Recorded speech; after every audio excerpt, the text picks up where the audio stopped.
Hey, what's up, Shining Otaku? It's Game on Cloud 9 here. And after 2015's Ghost in the Shell, Hollywood took yet another stab with cyberpunk anime with Alita Battle Angel back in February of this year. It's the newest anime Hollywood live-action adaptation. In its initial screens, it was slammed by some of its critics and projected by many to be yet another anime live-action box office failure.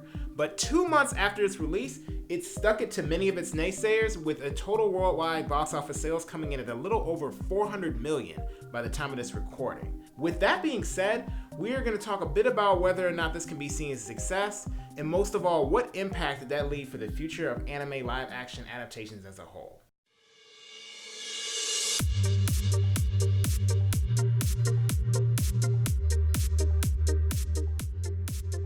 To start, without spoilers, Alita Battle Angel is a cyberpunk thriller that focuses on a girl who's found in a scrapyard by a doctor and given a new body. The problem is Alita has no recollection of her past. During the film, we watch her live her life within the scrapyard, slowly finding out pieces of who she was. Created by Yukito Kushiro, the original manga Battle Angel Alita, or Ganem in Japan, dropped back in December 1990 and spanned for 9 volumes. But the story continues to go on to this day through the manga Battle Angel Alita Mars Chronicle. Let's do a little comparing, shall we? Some of the movies preceding Alita in the Hollywood anime live-action line were Dragon Ball Evolution, The Last Airbender if you count it, Netflix's Death Note, and Ghost in the Shell, none of which were well received. Adapting any work into a film or TV show isn't all that cookie cutter like some folks like to believe. Both film and TV have a different writing process as mediums. Comic book movies had to learn the hard way. If you've ever looked at the Daredevil 2003 movie or the Netflix show, you can see a big difference in how the story is told. Even down to how the choreography is depicted in scenes. With film, it has to be a lot more straight to the point, and there's a lot less time to resolve character issues. Dragon Ball Evolution didn't even understand or try to draw any inspiration from where the original Dragon Ball manga found its inspiration, which was from the Chinese novel Journey to the West and 70s kung fu flicks. The characters barely shared any characteristics of the ones that they were supposedly adapted from, aside from maybe the names and superficial abilities, but that wasn't even right. I am Muten Roshi, the Invincible! Netflix's Death Note did the same thing with the nerdy emo Light Turner and an overly emotional L. We know these characters are nothing like this in either the manga or the anime. I do respect The Last Airbender a little bit more, as it felt that they at least made an attempt to stay closer to the original, but there were many instances where I felt the director did not respect the source material as much as I would have liked, starting with the pronunciation of the names. Yin and Yang. And Zuko was sentenced to an Agni Ki duel. Are you the Avatar Ong?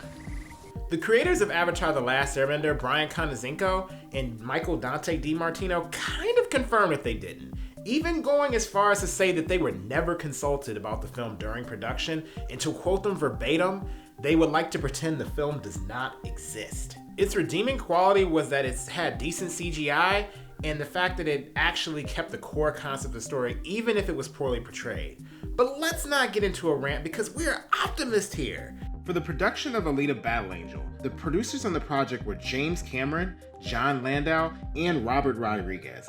Both Cameron and Landau were responsible for Titanic and Avatar. Now, say what you want about them, I'm not much of a fan of their work, in particular Avatar. No offense to my Avatar fans out there, but it at least means that anime adaptations as a whole are becoming more and more of an interest in the mainstream. Now, why am I bringing this all up? This team, more than others, showed much more care about the source material. Yukito Kushiro, the creator of the original Battle Angel Alita manga, did not have any real involvement of the script. However, it wasn't in the way that the creators of Avatar The Last Airbender were allegedly shafted. Yukito Kushiro at least gave his seal of approval of the script. Now, you might be saying, of course he has to, and to some degree you may not be too wrong, but not every creator likes their live-action adaptation. The point to bring home here is that you must balance the changes with respect to the source material. Consult the creators. Aside from Alita, none of the others seem to get that for some reason. It's no wonder it received mixed reviews from critics, but it was loved by many of its audience, including the fans of the manga. Otherwise, if you only want to borrow some inspiration to make a completely original story, then don't call it an adaptation. Now, let's compare, let's talk money. In 2009, the infamous dreaded Dragon Ball Evolution's budget was approximately $30 million. 2010's The Last Airbender was around $150 million if we count it. Ghost in the Shell's budget, $110 million. Death Note's budget, $140 million. And Alita Battle Angel's production budget was around approximately $170 million. The Last Airbender actually performed better domestically than Alita, which should be expected since it is an original American-inspired property. Now, Alita might have grossed around $400 million, but it only got around $84 million domestically up until the end of March. The rest was from the international market, mainly China. Because of its domestic performance, in contrast with its international box office sales and marketing expenses, it's possible we won't be getting a sequel, sadly, that most of us out there wanted to see for Alita. What kind of impact will this leave? Well, regardless, Alita Battle Angel has set the standard for what viewers want to see as the most well-received amongst audiences. And by the sum of the loose ends of it, you can tell they were trying to build something much bigger. It has the largest budget out of its predecessors, but it also grossed much larger sales at the box office. No one would have thought it would have performed this well, and especially its fans. And if more production houses follow this example in the film of anime live action by providing a good team and respecting the source material and a proper budget, key on proper budget, mind you, then it will only get better like it has been. Next up on the list for Hollywood are movies like Akira and Cowboy Bebop, which have already been greenlit and are working on production. So let's hope that things end up a little bit better for them like it did for Alita.